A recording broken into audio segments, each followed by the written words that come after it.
और हमारे साथ हैं दिल धड़कने डू की टीम के बेहद ख़ास मेहमान प्रोड्यूसर रितेश सिद्धवानी हैं, जोया अख्तर डायरेक्टर और शेफाली। जोया, बहुत बहुत मुबारक पहले तो, फिल्म रिलीज होने वाली है।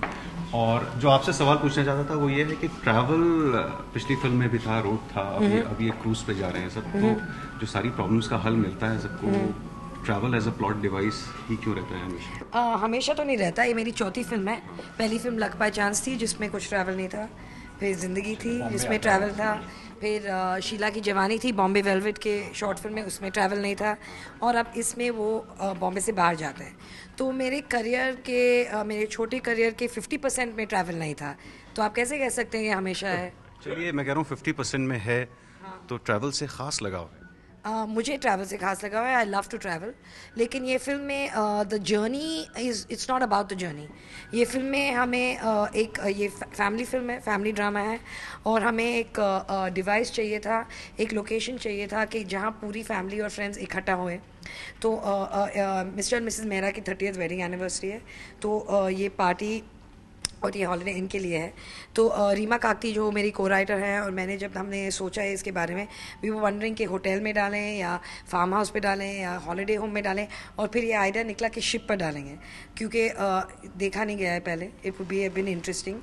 और तो शिप है तो फिर जू बीच पे तो नहीं लगा सकते, इसलिए टर्की जाना पड़ा। तो मिस्टर मेहरा जुड़ चुके हैं हमारे साथ। अनिल, सारे लोग ये सवाल पूछते हैं, लेकिन इस उम्मीद में कि आप जवाब देंगे कि ये आप बिल्कुल एज क्यों नहीं हो रहे हैं? अब इसलिए तो मैंने ये फिल्म की है। मैंने ये इसलिए फिल्म की ताकि लोगों को पता चले कि भैया मेरी असली उम्र क्या है। तो और मैंने अभी कॉमेडी नाइट्स में मैंने शो किया, मैंने कहा कि मैं ये देखना चाहता हूँ कि 40 साल के बाद मैं कैसा लगने वाला हूँ। किसी ने मुझसे कहा था कि अनिल कपूर इसमें जवान किस्म के बूढ़े लग रहे हैं।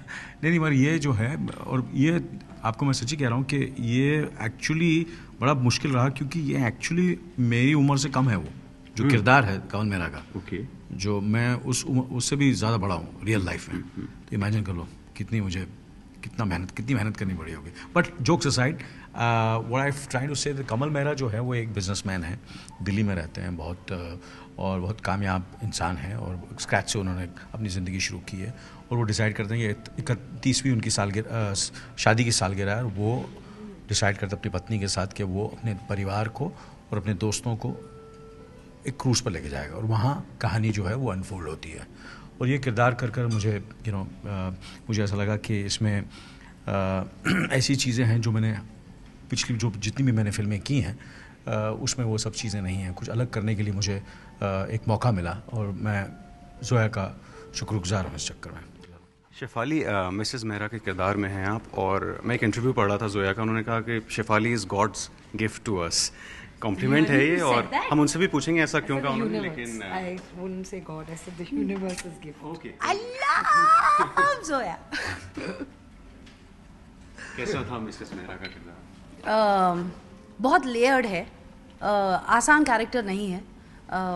चेहरे से, on the face of it, लगता है कि बहुत ईगोइस्टिक होगी। मतलब इनकी लाइफ में तो कोई प्रॉब्लम्स हो ही नहीं सकते, इनसे तो बात भी नहीं कर सकते, she is this queen be kind of a thing.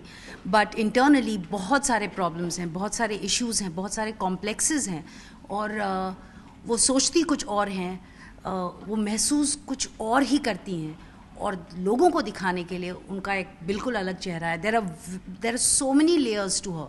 तो it's very interesting, very challenging to play this character.